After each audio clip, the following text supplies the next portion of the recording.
Welcome to the We Watch This Movie podcast, where we sit down and dissect the latest and greatest in film.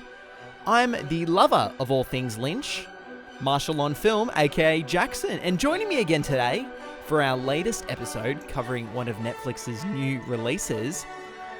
He's the self-titled Nolan fanboy, our excellent editor, jack of all trades, or maybe Dan of all trades you might say, certainly master of none, Dan Allen Movies. How are you doing? That's why, Jackson, fanboy, because fanboy is very different to fan. Fanboy means no matter if it's good, bad, you will defend Nolan with your life. If you see someone hating on him, you actually get slightly annoyed when, it's just an opinion, okay? That's why I call out these A24 fanboys. When I said The Lighthouse was a shit movie, yeah, you heard me. You can quote me there. Wow. Okay? You didn't think I was going this way.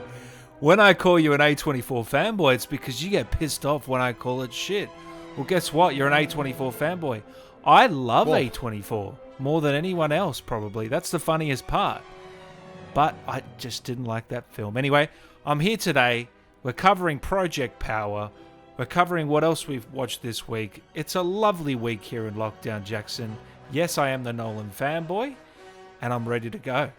Okay, wait a minute. So, are you a Nolan fanboy, or you're not a Nolan fanboy? And by the way, you're not an A24 fanboy, but you love A24 more than anyone? You're more cryptic than Mulholland Drive. Like, what is going on here? We're not talking about a complicated movie today. Do you really have to be breaking my brain 2 minutes into this episode? I am a Nolan fanboy because if someone bags that man, I come out to defend him with a sword and shield. I'm ready. I'm at the front lines, okay? You remember Batman, The Dark Knight Rises? All those extras? Yeah, I'm one of those extras coming in there. Are those the extras that were punching on and not one hit was landing? Yeah, that's one of the greatest choreography failures in any action film. Oh, think come just off. What, a year or two later, we then saw some of the fighting in John Wick. What happened? Nolan, what happened? You're meant to be this awesome big budget action director. There's a better one. Oh, is it in Batman Begins? I can't remember, but there's a massive fail, and it's a tighter group when they're fighting. You'll have to look it up. Oh gosh. Well, I don't think you can see much know. in that movie anyway, so it doesn't really matter if the blows are landing or not. Anyway, what I'm saying is A24. I'm a big fan, but just telling you now, when I call The Lighthouse and Midsummer terrible films, bad films, not good films, bottom of the tier. See, if I'm rolling you out right now, you may be an A24 fanboy. That's all I'm saying. Now, Ex Machina, Room, all these films, love them. So, I named two, but you give me the list and I can go through them. Anyway, I'm looking for... Mate, I told you, The Green Knight. I can't wait to watch that film, A24. That's one of my most anticipated of the year. Anyway. Dan, look, it could just be the caffeine talking, but you've got me riled up. And listeners, you've heard it. The cat's out of the bag. Christmas has come early once again. Next week, we're going to be covering probably the best movie to watch in isolation. Forget about Contagion. Forget about Host, although do be sure to check out our episodes. Next week on the We Watch This Movie podcast, we are going to be covering The Lighthouse. Oh, no. This is going to be a battle of wits. Just make sure you're not too fond of my lobster. Who's Rob Pattinson and who's William Dafoe in this duo, you and me? I don't know who's who, but I do know someone that Rob Pattinson will be, and that's Bruce Wayne. And one of the writers of that movie, The Batman, directed by Matt Reeves, you might have heard of it, due to drop next year. Fingers crossed that we all go ahead for next year. Well, Mattson Tomlin, he's going to show up this week. Because this week, Dan, you said the movie. It's Project Power. How about we get stuck into it? Well, before we do, Jackson, I'd like to take a moment to thank our sponsors for today. First one is Asus ROG Zephyrus Duo 15. It's a new laptop. Wait, what? Can you say that 5 times fast?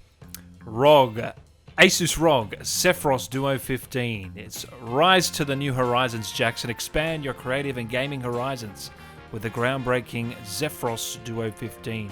Features a ScreenPad Plus secondary display that takes the Windows 10 experience to new heights. When I got an early peek at this, Jackson, this screen actually folds out with the laptop. So you've actually got, if you're a streamer or a gamer, you've got extra screens there that you can use. So it's a perfect laptop for that. It's also equipped with a 2080 Super GPU, NVIDIA GeForce. It must be good. It has the word super in the title. Intel i9. I mean, this thing's packed to the brim. So make sure you check it out. Asus Zephros Duo 15.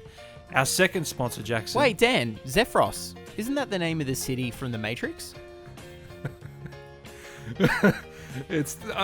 you know what? I really want to go back and see that. That's funny you said The Matrix, because I'm going to go back and watch them in isolation. I haven't seen them in years. I'm going to take the red pill or the blue pill, and we'll see where I come out. But I can't wait to go back to that trilogy. Maybe we will have to cover it here one day. Ooh, could that be one of our mysterious minisodes coming? That's right. Have we announced our minisodes? Listeners, we might be in the middle of an ad read, but come on, it's pretty par for the course. It's pretty par for the course as far as this show's concerned. We're going to derail it. The schedule's going out the window. Our lovely listeners, you've heard it here. Announced from the horse's mouth at Dan Allen Movies. We have a new minisode series coming. Maybe every week, every fortnight, every month, whenever we've got an opinion on a film that we just want to share and talk about. We might even have guests on to discuss it. We are going to be releasing, along with our main episodes, a minisode. No longer than 20 minutes in conversation, just some brief, quick bullet points. Get your shit in, get out on a movie. How exciting is that? It's going to be great, and I think a lot of people are going to enjoy just this tight, opinions, get in, get out. Rather, some people don't have the hour to listen to us ramble on, so this tight episodes will really come in handy. So we definitely don't have the hour to listen to each other ramble on, so how about we get through this ad read? Jackson, who's our next sponsor? Our second sponsor for today, well, that would be who else but ExpressVPN.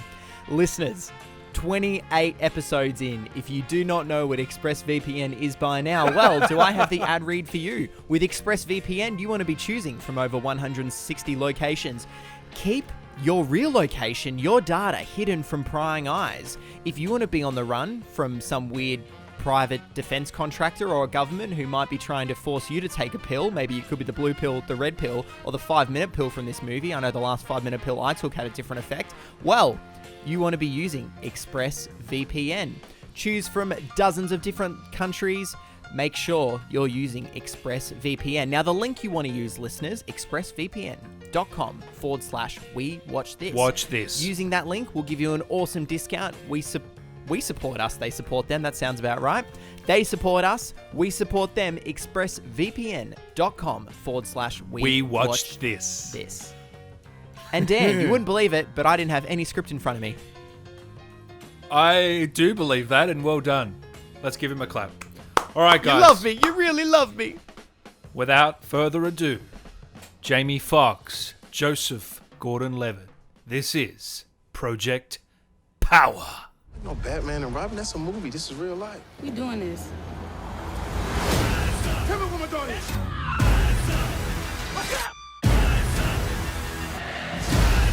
We're gonna end this. It's time to rise. It's time to rise. Dan, have I got a synopsis for you? And no, it's not the read for Bad Lieutenant Port of Call New Orleans, just as you feared it might be. Although it is another movie set in the slums there in the aftermath of Hurricane Katrina. Here goes. On the streets of New Orleans, word begins to spread about a mysterious new pill that unlocks superpowers unique to each user. The catch? You don't know what will happen until you take it. While some develop bulletproof skin, invisibility, and super strength, others exhibit a deadly irradiation. But when the pill escalates crime within the city to dangerous levels, a local cop teams with a teenage dealer and a former soldier fueled by a secret vendetta, like there's any other kind of former soldier, to fight power with power and risk taking the pill in order to track down and stop the group responsible for creating it. Where did you find that? I definitely wrote that myself and didn't extract that from Netflix. That's from Netflix. That long? that long. It's not available on your Netflix streaming service. However, after some digging and some crafting and using your diamond you might have found beneath where the Endermen are, you will find information about Project Power. I believe on Netflix it might be one line about your cop, your soldier, your dealer. Could be the intro to a joke. I didn't even know they had any text. It's just all movie posters and images on Netflix, isn't it? Then anyway, You try and read a 2-line synopsis in the trailer of the movie, you'll start playing. They're very unforgiving. well, how do they? I know we're going off a tangent again. How do they know? They're very unlike us here. When we're watching a movie and they go, "Are you still there?" I'm like, "What do you mean? I'm not going to touch my controller or my, what? How would you know I'm not there?" Well, how do they come up with that? I believe it's got some kind of inactivity. I mean, for all we know, Ted Sarandos could be watching us through your PlayStation Eye or your webcam on your computer, maybe even through your phone if you happen to be watching it there. I know one person won't be watching it on his phone, but that's a cue for another day. It's such a sadness that you think you've seen a film on your fucking telephone. Get real. Is it? I just played it.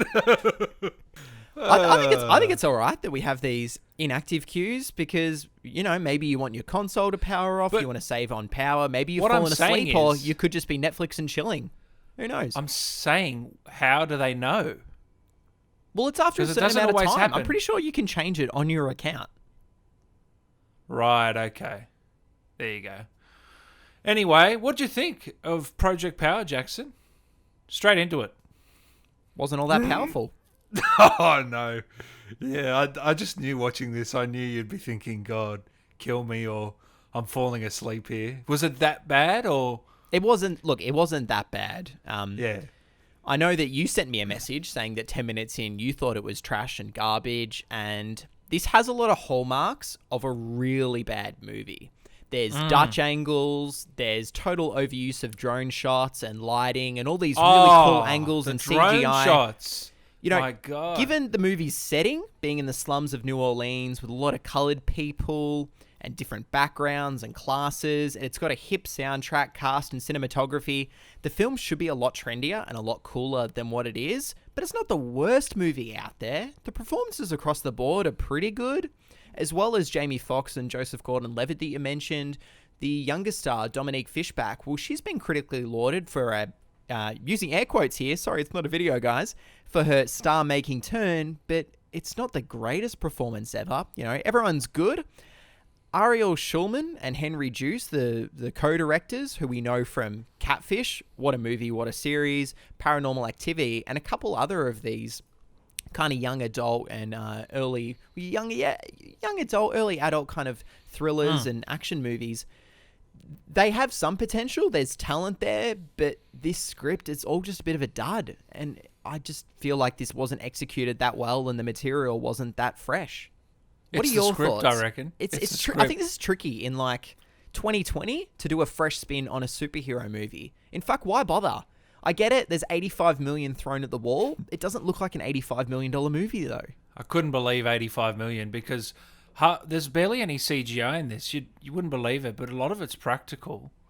And I mean, I like the concept, the 5-second pill. The 5-second pill. That's a different movie. The 5-minute pill. Come on, mate. We don't need to hear about what's going on behind closed doors. Okay, yeah. I knew this was. I knew that joke was coming.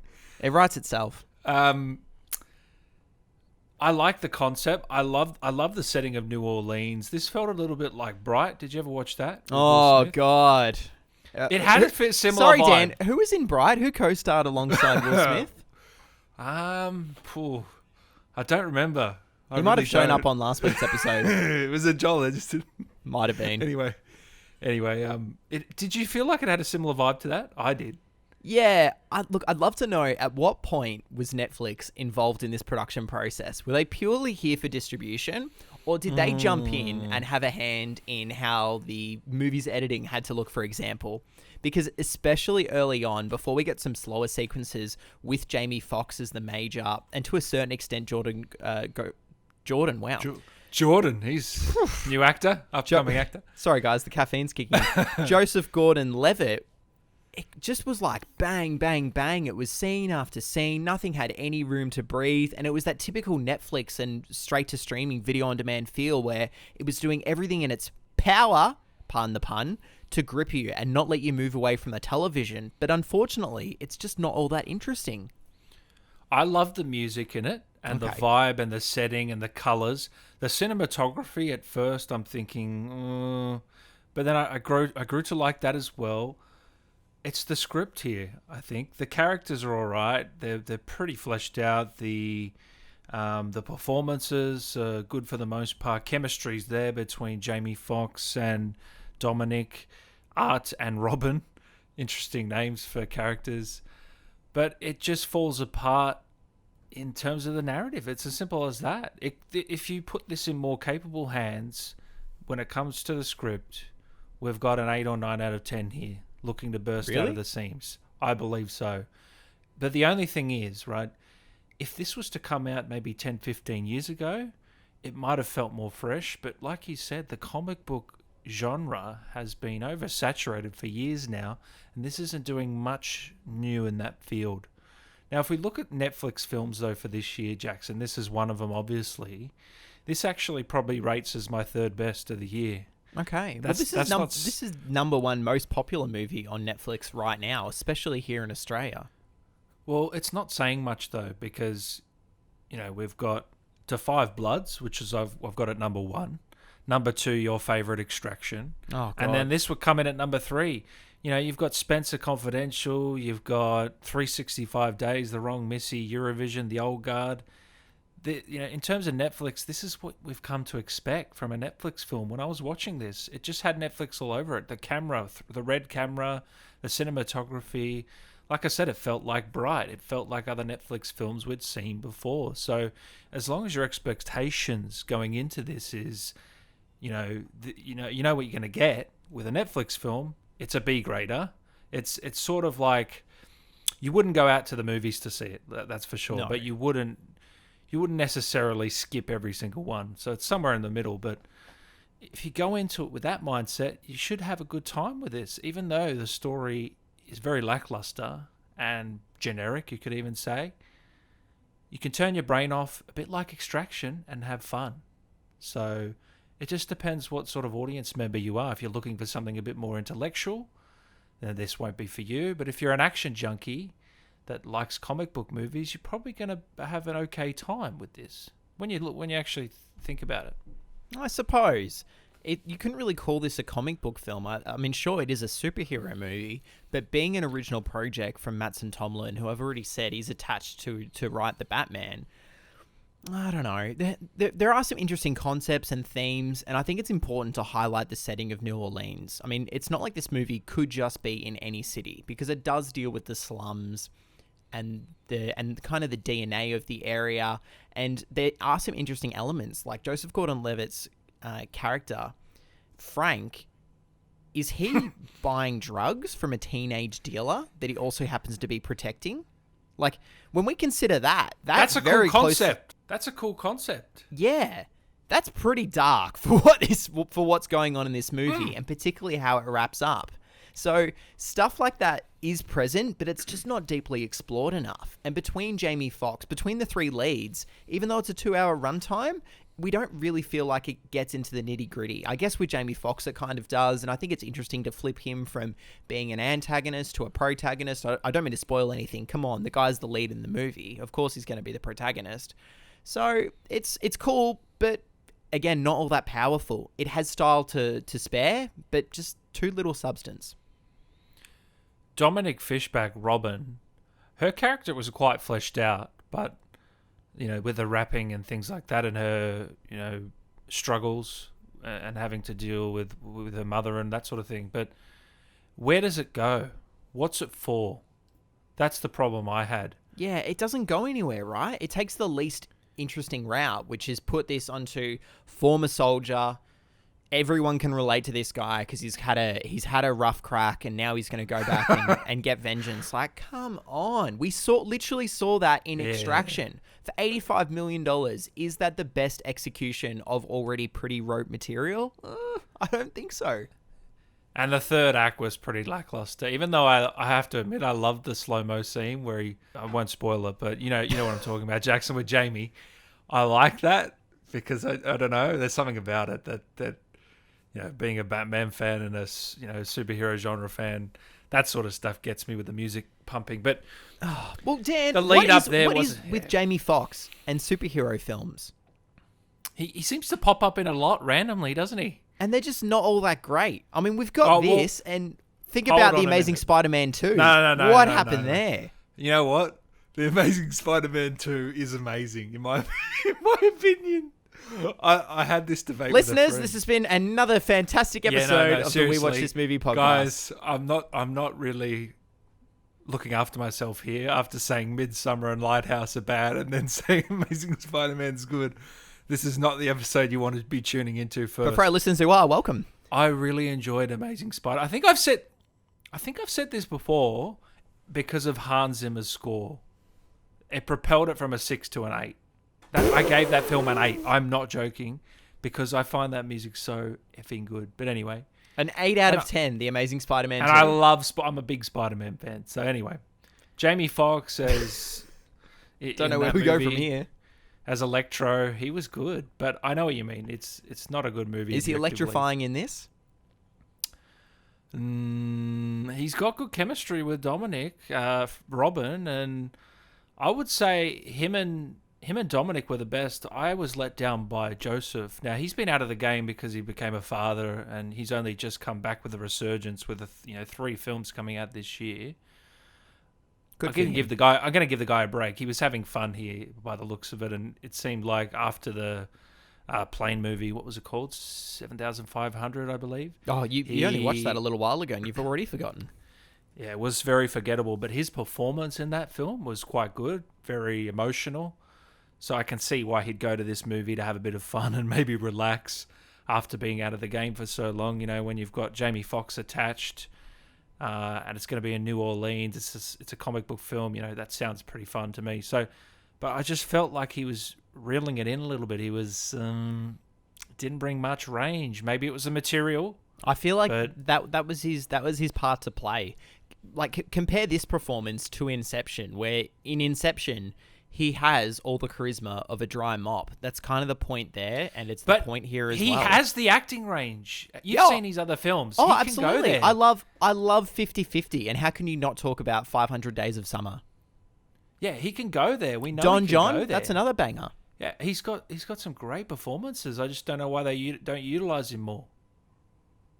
That's what It's I'm hard. saying. Hey, look, I'll go out and say it. Maybe if he was a black man in this, he'd have a different role. So, what I'll say is a standout for me in the film was the music. I bang on about it, but the music in this from Joseph Trepanese, I don't know, I'm butchering his name. definitely not reading that off IMDb. He actually worked on Greatest Showman, and he worked on a couple of other big films. So he's one to watch, and it really fit the vibe of New Orleans. And there was some emotional moments that his music helped heighten a little bit because there wasn't much there story wise, but he tried his best with that music to push it up, and obviously the ending and stuff. So I'd say that was something that pulled me through this film. Hearing the different synths and things like that. So that's just a comment I have. I don't know if that was something that you noticed, Jackson. I'm a fan of my needle drops, but this movie didn't really do it for me. It just kind of felt like it was hitting us over the head as being a part of Gen Z. Like it's meant to be hip and cool, so let's have all this rap and hip hop and trap in there. But it just felt like I was watching a movie that wasn't for me. I'm talking more about the score than the actual the commercial music. I can't even speak for it because I didn't really notice it. It wasn't much of a standout because there was so much commercial music in there. So it's really hard. But you know what, Dan? Speaking of sound and speaking of music, Netflix have pushed this guy pretty hard for what is a 5-minute role. He's in 2 scenes, 2 sequences tops, and he has worked with the directors Henry Joost and Ariel Schumann before. Machine Gun Kelly. What do you reckon? Oh, God, why was he in it? It's embarrassing. Well, like I said, he's worked with them before, and if he brings some name value to what's already a pretty pop-art project, why not? He doesn't bring anything, mate. That was embarrassing. Get rid of him. Oh, God. Yeah, and Casey Nice. Oh, God. Seriously, get rid of them both, mate. They're I'm just so glad you stupid. raised this. You know what, Dan? For once here at the show, I was doing some research before recording the episode. Casey Neistat, about 24 hours ago from when we were recording. So I think this might have been Saturday, Sunday, US LA time. Yeah. He put up a video on his YouTube channel about being on set, being punched in the face by Jamie Foxx. All I saw was the clickbait title, thought, I don't even need to watch this. In one day, 1 million views. Would that 1 million views translate to 1 million watches on Netflix? Yeah, it probably would. As a director, is there better ways to utilize your big talent like that? I'm sorry, but Nolan, I'm so sorry. I'm bringing him up. Harry Styles in Dunkirk actually had a meaty role. You know, you can give these guys more to work with. Like Machine Gun Kelly, I'm sure he's a capable actor and he can do stuff, but just giving him 5 seconds on screen, it doesn't do anything for me. Same for Casey. So I'm of the believer, give them more to work with. Even give them a little bit more. Make them an actual character and not some throwaway. And then you've got me. But I understand it's a marketing thing and it probably did. To be honest, those million views, I reckon 10% converted. Personally. Mate, 10% of a million, you're still looking at 100,000 watches. That's pretty good and not bad for Netflix to get something like that. Machine Gun Kelly, probably a more natural performer than Casey Neistat, but yeah, at least he was in one of the more interesting sequences where we saw some of these powers at play, because that's one of the biggest faults of the film. It just doesn't do enough.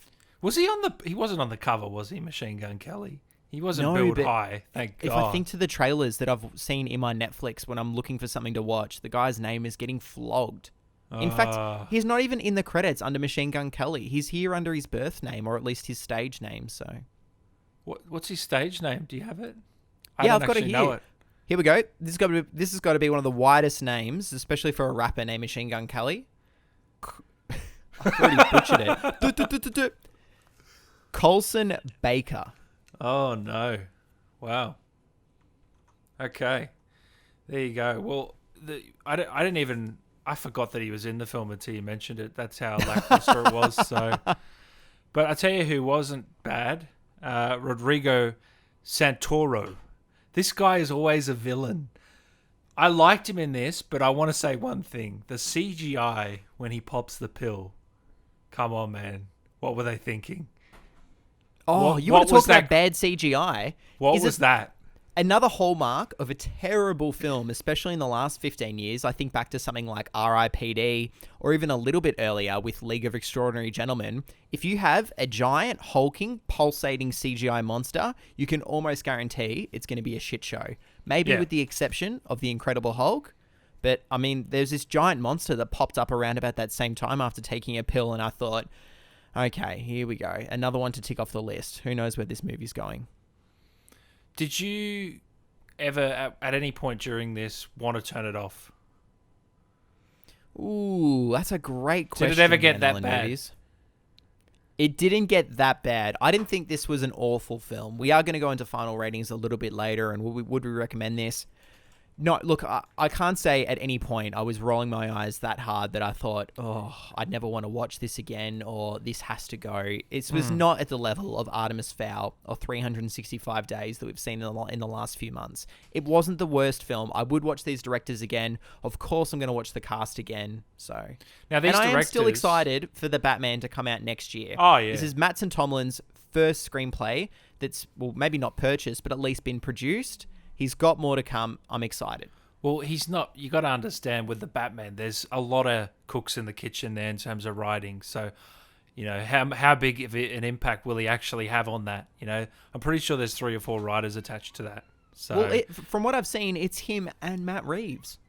Just those two, are you sure? Just those two from what I've seen. Feel free to correct me if there's some story credits or screenplay credits. That's up to the SAG and everyone else to, although I should say the Writers Guild of America, the WGA, to sort out later on. I'm pretty sure it's just those two attached at the moment. Well, when it comes to a figure like Batman, an entity like that, you've got to think that there's, you know, Warner Brothers or DC are going to be involved in that story, though. You know what I'm saying? We want to hope for less studio interference. So you are right, but Bob Kane, Bill Finger obviously created Batman. So I mean, Bob Kane's coming out to write the exactly. Rob Pat movie. Is he going to write a scene where Rob Pat jerks off? Oh God, what was that article that you sent me about Rob Pat? He just can't help himself but jerk off in every film. How many has he done now that have a scene like that? Okay, I just saw Claire Denis' High Life, which we are going to cover at some point in the future because I want you to enjoy it, to endure, not enjoy, maybe enjoy, but definitely endure that film. I won't be enjoying There's that. The Lighthouse. He might even crank one in Good Time. And, of course, yeah, Dan, you might be right, actually. a future episode of ours, again, another cat getting let out here, listeners. The Devil All the Time. He's admitted there was some footage shot of him spanking the monkey. I can't wait for that film, man. Did you see the trailer? It just dropped. There's some movie news, and I actually haven't. I want to go in as blind as possible. Tom Holland, Rob Patterson. God, there's a good cast there. There's a few others I've lost it, but I mean, it looks good anyway. We're getting sidetracked. Before we get As per into usual. spoilers, Jackson, would you recommend this or not? If a stylish, trendy enough action film with this cast entices you, sure, why not? You could be watching a heck of a lot worse on Netflix or any other streaming service while stuck in lockdown, particularly for our Melbourne listeners. So sure, give it a watch, but don't expect anything game-changing or to knock it out of the park. For what you have called in the past like your average casual moviegoer who might not be looking into movies too deeply and could be impressed by some of the concepts in this, sure, go for it. But cinephiles, you're going to expect something better. You're going to want more to sink your teeth into. Probably give this one a miss. Like I said before, if you're an action junkie, give it a crack on a Friday night on Netflix. Put it on the background if you've got some friends over post-lockdown. This might be one to enjoy with some friends and a beer or some drinks or whatever. If you're by yourself, you know, you've got so many more choices than this. I'd pick Extraction over this any day. I just had more fun with it. I'd pick The Five Bloods over this. Even The Old Guard probably might just sneak above this. I don't know. But yeah, it's disappointing, unfortunately. Overall, I was disappointed with this because I love Jamie Foxx. I love the setting of New Orleans, the neon lights that were around, and those sort of vibes. The actual concept of this with the 5 second pill. I'm just gonna keep saying that, aren't I? The 5-minute pill. What are you trying to tell us? They could have maybe shown a bit more of the pill. Like we only got a few transformations. Probably could have got a few more, but yeah, just a lot of things didn't go the way I wanted them to. So. With that being said, let's get cracking into spoilers. Now, Jackson, Dominic Fishback's character of Robin, she has a particular skill, doesn't she? You see where I'm going here, Jackson? Now, A particular set of skills? she does, and she's a rap genius. I thought, you know... Oh, I thought you were going to say she's Liam Neeson. I fancy myself as a rapper, would you believe? What? You're a rapper? No. Well, we're going to have a little bit of fun here. I'm not a rapper. I've got a rap lyric generator here. I'm going to give you some things. You're going to give me the words, and I'm going to spit out a rhyme for you, okay? Off the hook. Sorry, you've got a lyric generator. I thought you're the lyric generator. Sorry, yeah, I'm the generator. I don't have a lyric generator in front of me. No way. I can just do this off the cuff. So give me a place, Jackson. New Orleans. Give me something you think about. Power. Something somebody might complain about. Rain. What? Who are you talking to? Jackson. 6 nouns. Banana. Pill. Gun. Keep going. Phone. I'm definitely not looking at my desk here. Phone, yep. Pen. Pen. Mug. Mug. A plural noun. By example, bikes, cats. Notes. Notes. 6 adjectives. Hairy. Yep. Fast. Oh, God, yep. Dangerous. Ooh. Quick. Ooh, I'm very quick and fast. Slow. Oh, I'm slow now. How many more we got? One more. Dark. Dark, okay. And a couple more now. 2 verbs. Oh my Example, God, sleep this or is gonna walk. be the longest segment of all time. It is. Sleep or walk, or what? Give me some verbs. Fly. Fly, and one more. Swim. Swim, okay. And a type of relative to narrow it off. Father. Father, and what's my name, my artist name? Dan Allen Movies. Dan Allen. He's all right. Here we go, Jackson. You ready for this rap? All right, let's drop a beat. Editor, play the beat. Anabolic beat. Yeah. Jackson, it's time. It's time, Jackson, alright? Straight out of the hairy dungeon of rap. The pill drops deep as does my banana. I never fly, cause flight is the father of Santa. Beyond the walls of notes, life is defined. I think of power when I'm in New Orleans state of mind. Hope the Anna got some Arcana. My piano don't like dirty Santa. Run up the American in the cabana. In a New Orleans state of mind. What more could you ask for? The fast pill? You complain about the rain? I gotta love it, somebody still speaks for the mill. I'm rapping to the pen, hey, I'm gonna move in. Dangerous, quick, slow like a gun. Boy, I tell you, I thought you were fun. I can't take the rain, can't take the phone. I would've tried to swim, I guess I got no bone. I'm rapping to the end, I'm gonna move my pen. Yours in New Orleans, state of mind. When I was young, my father had a mill. I was kicked out without no will. I never thought I'd see that spill. Ain't a soul alive that could take my father's bill. A dark mug is quite the smug. Thinking of power, thinking of power. Oh! I'm not a rapper. Thank you very much, and that'll be performed live on our 100th episode in front of a live crowd. What do you think? Wow, I cannot believe you just spat that off the top of your head. Off you the top are of my truly head. A lyrical and hip-hop genius. Dan Allen Movies, editor, podcast, rap extraordinaire. What are you going to pull out of your bag of tricks next? I thought after last week, terrible Christian Bale and Ben Mendelsohn impressions, I thought I'd have to give you something a little bit more. And Jackson, Impressions? sorry. I thought you invited them on the call. Sorry, yeah, I did. I had to give you something that I'm actually good at. God, it's like I'm finding one out of the Santa's best not real. I'm one of the best in the world at rapping, so I'd like to be called a rapper from now on, Jackson, not the Nolan fanboy. Anyway, Dominic Fish back. What were your was thoughts? the last 3 minutes? What were your thoughts?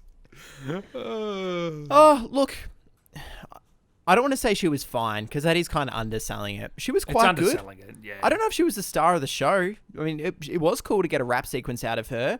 I thought it was interesting. We had a Robin in this movie and a Joseph Gordon-Levitt. Almost like another series that I'm not going to say the name I of knew or you'd the say director that. of. I tried to because I stay cannot away from believe it. we've already said his name that many times, but at least we haven't said the new movie that's coming out. I'm telling and you save now. our editor the job. Yeah, He can be weaving into every movie review we ever do in some way. he can or he will. He must. There's a way, there's a will. After thought Tenet comes out, there you go, there's one. After Tenet comes out, I think... Sorry, after Tenet comes out, there's a third. We won't He's be getting retired from the He's podcast? getting retired until his next film. I think we have to give him a rest. Give the man a break. Give our listeners, give each other a rest. My God, we talk I about know. suffocated. The payback. Okay, I won't talk about Dominique Fishback as Robin. That's Oh, fine. you still got more to say? Go on. Well, maybe if you let me speak for 2 seconds. Okay. Oh, I definitely don't do the same to you ever on the No, show. you've never done that to me. You never No. cut me off. Never all. Robin Riley, cool bit of superhero alliteration. So that's a nice little nod that I did notice while watching. By the way, I believe Joseph Gordon-Levitt's character Frank refers to Robin as his birdie or little birdie. And coming up to the finale of the film, sure enough, she plays a lookout. Maybe that little bird watching over him. I thought that was pretty cool. Well, did you notice Jamie Foxx is like, this isn't Batman and Robin, or there was some sort of line there as well? You Yeah, would've so caught that's that. what I'm talking about. There is some cool ideas and concepts in the script, but it's just not the most interesting or best execution, or maybe the best narrative, like you said. What are your thoughts? I understood the storyline of he was looking for his daughter. We've seen this a million times, right? And I understood the parallels between Robin and his daughter, and we saw some flashbacks there. But that story with when the daughter actually showed up and they hugged, I didn't feel any chemistry. It was like, I feel like his real daughter is Robin, not they built up the chemistry so well there. It was sort of awkward. I just don't know. It didn't pay off for me at all. And Well, remember, Jamie Foxx, Art Major, had to go back and get Robin. Why couldn't that have been his daughter? True, yeah. This is where the story falls apart. I think there was a way you could have mended that in or build up this connection with his daughter a little bit. Yeah, there were some moments, some softer moments there where we saw it, but we just didn't know anything about her or have any reason to care, really. And because the film's so generic in the way it's told, we knew that he was going to eventually find his daughter and save the day. It's just... it's just meandering, isn't it? It's just... It's too thin. There is something cool there that unfortunately, it hasn't made the final cut. Maybe we could have seen another draft of this script or maybe just thrown out altogether. Because, again, I want to go back to Joseph Gordon-Levitt. He's a cop buying drugs off a teenage dealer. Like, just think about that, people, for 2 seconds. I get it. It's a colorful movie. There's so much style being thrown at you. But think about it for a minute. That is so dark. Why couldn't we have done something cool there? Yeah. I 100% agree. There was a lot of action set pieces, and a lot of them were entertaining, but I'm going off on another tangent here, but the one that springs to mind is in the bar, I guess you could call it, that scene where, Robert... with the big bad guy supervillain exposition dump. Here's our grand plan. I just watched Austin Powers as well. and Basil Exposition is his name in the film. I don't know if you remember that. Of course. Couldn't believe it. I couldn't believe remember. it. I didn't remember that. Basil, his name was Exposition. Anyway. Yeah, it was a bit like that. But the action, it had some cool moments. There was a shot there where we were in the tank. The viewer was in the tank and the sound was coming from the tank. We could hear some echoes, and they were experimenting with some cool concepts, but it just never came together, did it? It just never cohesively worked, especially when you got that stupid CGI that they went for, some troll-like figure. God. At that point, I'm like, no, you could have gone anywhere else but here, and I would have thought, okay, but why would you go there? Maybe in a more creative director or someone more experienced with these kind of big budget projects who could really bring some inspiration and some vision to things would have really helped, particularly in the finale. Like, of course, we're in a random boat somewhere in the bayou, which despite having a big thermonuclear... Genesis, the boat. The name was so generic. Oh, God. Yeah, Genesis. It's like the Terminator movie all over again. It was that bad. But and then Teleosis, like... How is this private defense contractor or the government covering up a huge thermonuclear explosion in the middle of the bayou, and in the morning no one knows where this boat's gone? The thing is massive. It's just not getting away. Like, no one knows. And what about the phoned-in villains? Was it Gardner? Was her name? Just the phoned-in villains at the end that were just so don't generic. Even remember. Yeah, we introduced her in like one quick little frame of seeing her on screen. We thought we're getting Rodrigo Santoro, and I get it, that's a pretty cool subversion to kill him off earlier, but he was so much far more interesting. And he's got more of a presence on screen than any of these other actors do. I hate to say it, but he really does, and he was really good. I think he was in Westworld. Yeah, he's quite good in that from memory. But he's popped up in some other things before, some westerns and all sorts of films. But Dan, you might say, well, it's Corona time. Maybe from now on we can call this It's Tangent Time. Here's another one for you. Joseph Gordon-Levitt's Clint Eastwood. Wasn't that great? Is that the point? Because it came up a few times. What do you mean? Well, Frank would do an impersonation when he had to look tough or look cool of Clint Eastwood. Yeah, so what are you saying? Go ahead, make my day. You're lucky. Yeah, the comedy didn't work there. No, it didn't. It was is it meant to be hilarious? Is it meant to be a really good impersonation? None of the comedy worked. I didn't laugh once in the whole film. There was nothing funny about any of it. Oh, and you have to admit, the sequence where Frank broke into Robin's mother's place as the Teleosis goons are there, and then pretends to be a husband. That was pretty. I thought that was clever. It was clever, but I wouldn't say it was funny. And it was a cool moment. He had the cat allergy as well. That was pretty good. It was a cool moment, but it wasn't funny, in my opinion. Okay. Yeah. Did you At least actually there was laugh something out right. loud at that? Oh, it wasn't hilarious, but I sat there and We needed thought, "Ooh, more I'm being lighter moments." tickled." Yeah, it was at least a little bit inspired in this, where everything else was very dull, We needed a few more of those moments. That was the only one. I suppose. So, and going back to the ending, the with Genesis, how much rain can they dump on these actors? Oh, Did you notice that? I wanted to say that. Of course, it's a big finale. It has to rain. Is that been every movie since Blade Runner, or every movie since the beginning of time? It has to rain.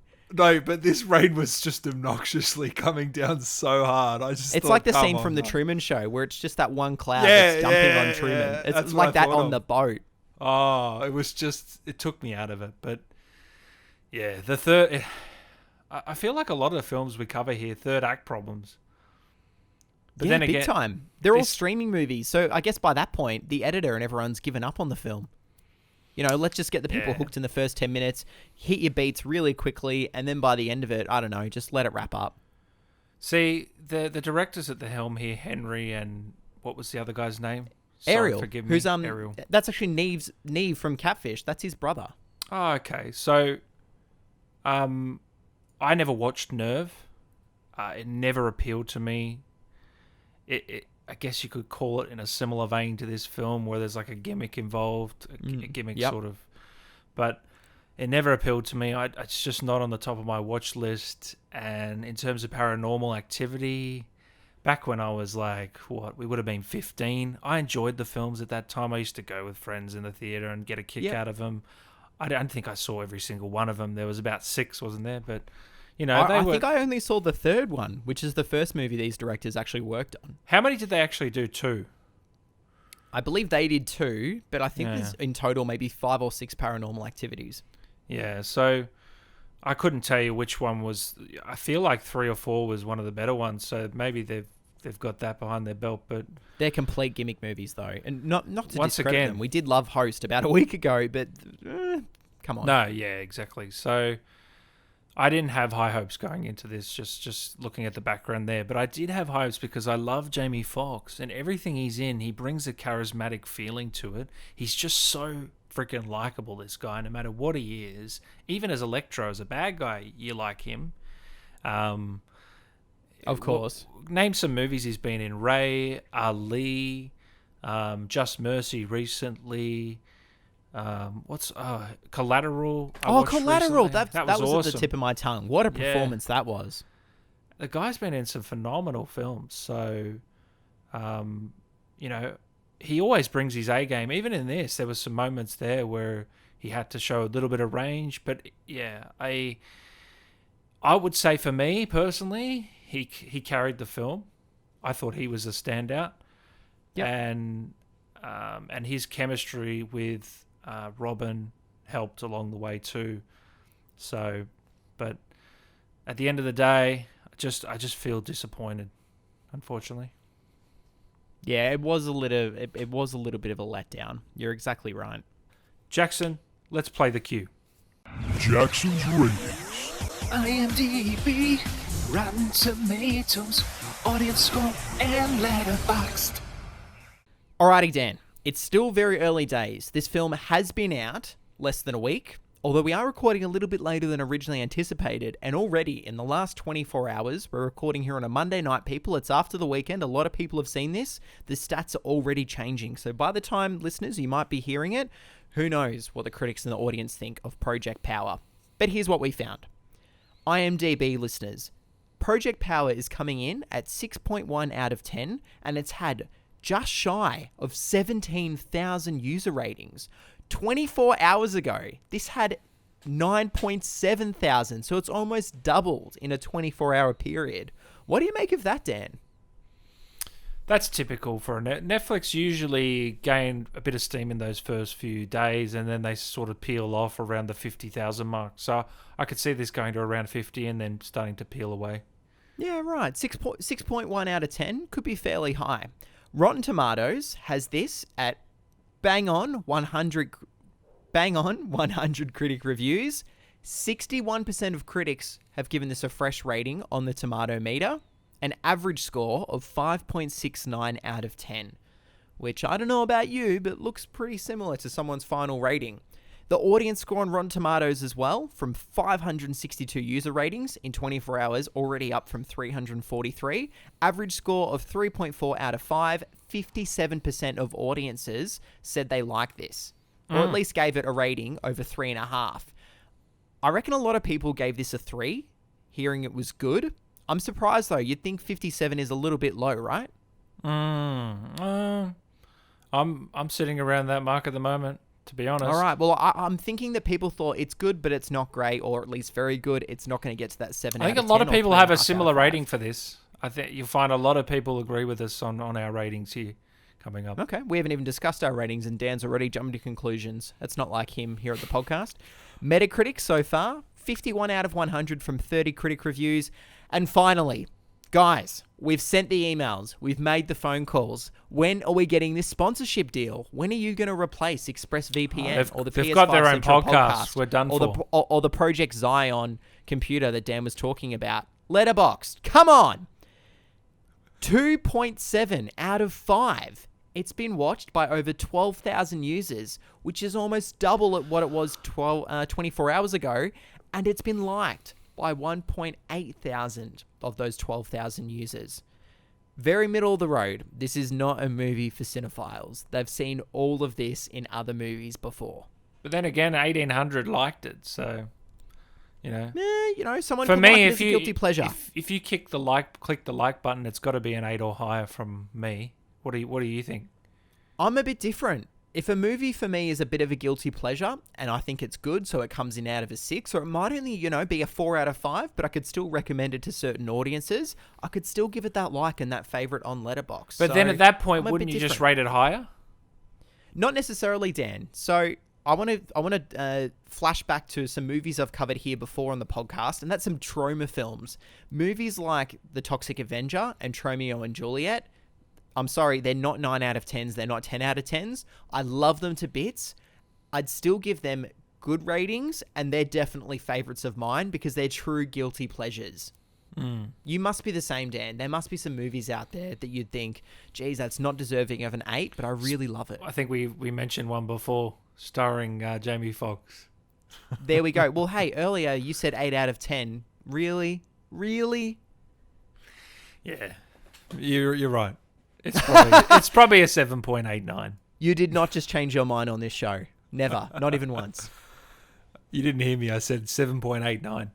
Anyway, yeah, no, those ratings, fair enough. It's early days. I think you'll see it even go down even lower as time goes on. What's it at now? 6.1 IMDb. I reckon that'll end up around the 5.5. Yeah, it might not move the needle that much. It'll probably meander around a 5 or 6. So, with that being said, Jackson, I want to hear your final rating if I was right. I'll kick us off. Thank you very much, Dan Allen Movies. Is this going to be an Oscar contender? Definitely not. For me, Project Power is coming in at 4 out of 10 Clint Eastwood impressions. Oh, there you I know swerved you sound me. surprised. You swerved Look, me. the more I digested it, I thought, is this a 5 out of 10? Is it a 6? Did I enjoy it all that much? Unfortunately, I was just let down a little bit too much. Like I said earlier, style to spare. It's bursting at the seams with creative concepts and ideas, but it's just not interesting, and I would not be watching this movie again. Despite some of the merits and pros we've spoken about, it's outweighed by far too many cons. It's going to drag it down again. 2 out of 5 or a 4 out of 10 Clint Eastwood impressions. What about you, buddy? Let's hear your final rating. On my rating scale, it's been a controversy with Jackson and the community. For me, a 6 out of 10 is average, a 5 out of 10 is disappointing, and a 4 out of 10 is bad, okay? You're not alone. You're not alone on that scale. No, I'm not. For me, I've said the word a few times, disappointing. It's going to come in at 5 out of 10 from me, Project Power. I wanted to give this a 6, but it really let me down in that final act. I had it a 6 the whole way along, but then I had to drop that thing down to a 5 come the end. So just at the end of the day, disappointed because what was here could have been a 7 or 8. I really believe that. Yeah. So, maybe this can be remade in 20 years' time by Denis Villeneuve. And we'll be loving life. But unfortunately, I don't think that's going to happen. So unfortunately for me, it's a 5. Jackson a 4. So that's going to come in at 9 out of 20, which is not a great score. But it's not going to be the worst film of this year, is it? Definitely not. We've already seen some of those, unless something else creeps up. God forbid something else creeps up. Dan, I guess you could say this movie throws a lot of punches, but it's just lacking much power. Lacking a lot of power. Before we wrap up for today's episode, Jackson, why don't we go back to a classic old segment where we both talk about a movie we watched this week. Kick us off, mate. Alrighty, Dan. At Dan Allen Movies, at Dan Allen Gaming, at We Watch This Podcast listeners. What did I watch this week? I watched a movie that did release earlier this year. I'm a little disappointed we haven't covered it yet. Maybe it'll appear on a mini-sode or even a full episode while it's Corona time. I watched Horse Girl. You heard of this one, Dan? I have. Alison Brie. Alison Brie, that's right. This one came from the Duplass Brothers production studio, whose name I can't quite remember, but we'll go into that in another time. Horse Girl, tough to describe, tough to watch, tough to digest. I'm sure if we went in Rotten Tomatoes, it'd have a very high critic score and a very low audience score. I guess you could call it a psychological drama, a movie about a girl on the brink and going through a full breakdown. I love getting depraved. This is my kind of film. There are some awesome ideas and crazy sequences, very gripping stuff. Unfortunately, it probably runs out of steam with about 15 minutes to go. In fact, there's a great argument that if this wasn't a director's debut feature, he probably would have chosen to end this about 15 or 20 minutes before it did, because we get super zany and super nuts just as the second half picks up. But like many other films you've mentioned, third act problems. What would you liken the film to? Do you have any... That's really tough. There are some sequences here that remind me of a Jonathan Glazer picture. I think we might have discussed it here before, at least raised it, something like Under the Skin, where it's got a very bizarre sci-fi score. You're not really sure what's happening. Can you trust this protagonist? The perspective and things flip. It almost gets Lynchian at some stages, where we're viewing a lot from our protagonist's perspective, but part of how it handles that perspective and it flips it between, can we trust what she's seeing, what she's telling us? It just kind of gets a bit too messy and a bit too jumbled. It's very ambitious. I'm going to recommend this movie to those that want something a bit different and challenging. Casual moviegoers, sure, why not? For me, Horse Girl comes in at 7 out of 10 apparent alien abductions. Awesome performance by Alison Brie to close that off. Right. So you recommend this to the viewers? I'd recommend this to the viewers. With caution. And for our listeners, when you listen to our mini-sode covering The Rental, which is our brand new series, in there you're going to see Toby Huss, and sure enough, he shows up in this. They must have met on the set of Glow. Oh, there you go. So 7 out of 10. I might have to check Horse Girl out. Jackson, You would hate it. Oh, really? You would hate it. Listeners, if you want to put him through the ringer, ask Dan, DM Dan Allen Movies, DM at We Watch This Podcast. Do you want him to see Horse Girl? There's a lot of improvisation. Oh, really? Yeah. Okay. Well, I watched another 7 out of 10. Well, that's what I rated it. It was The Beautiful Day in the Neighborhood. Oh Tom my Hanks. God. The Mr. Rogers movie. Yeah. Take it away. So I know you watched this earlier this year. I saw it at the cinemas. Yeah, so I sat down and watched this one. Didn't know what to expect, and my God, this man can act, can't he? Tom Hanks, he's just incredible. When I saw the actual footage of the real man, I wasn't really aware of Fred Rogers before the film. Being an Australian, we don't really get we didn't know much about him, and I just couldn't believe how close he was to it. I liked where they took the story, where he wasn't really the main focus of it, where it was another story and he sort of blended into it. I liked that approach. And, I mean, I definitely recommend the film. I can see why he was put up for Oscar awards, for award, all sorts of awards for this performance. It is a little slow moving, but yeah, it's definitely not for everyone, but I did enjoy it. What was your thoughts? This is going to sound like the most bizarre comparison, but you could liken Tom Hanks' performance in that movie to something like Anthony Hopkins in Silence of the Lambs. I know we're talking about Mr. Rogers to Hannibal Lecter, which is the most bizarre juxtaposition ever. Yeah. I want to say... Go on, please. You go first. You go first. No, please. This is your time to talk about what you watched this week. I always thought that like he was going to turn at any point. There was something unsettling about the performance. Like, this guy can't be this nice. He's going to do something. He's going to do something, but he was just so nice the whole time. It was just awesome. Yeah, I want to raise this point because the whole movie just kind of feeds off Tom Hanks's energy, just like Anthony Hopkins in Silence of the Lambs, how his performance leaves such an impact that it's like the rest of the production just kind of grows and it takes its spirit from there. And Dan, you said that you feel that it was like a great impersonation or impression. I've heard many critics say that it's quite the opposite, but that what Tom Hanks does is channel that man's spirit and energy. I'm using that word again. Forgive me for my shocking vocabulary, but that's kind of what works so well. And it gives you this lighthearted, warm feeling like you've just come to a family reunion where everything's going well time and time again.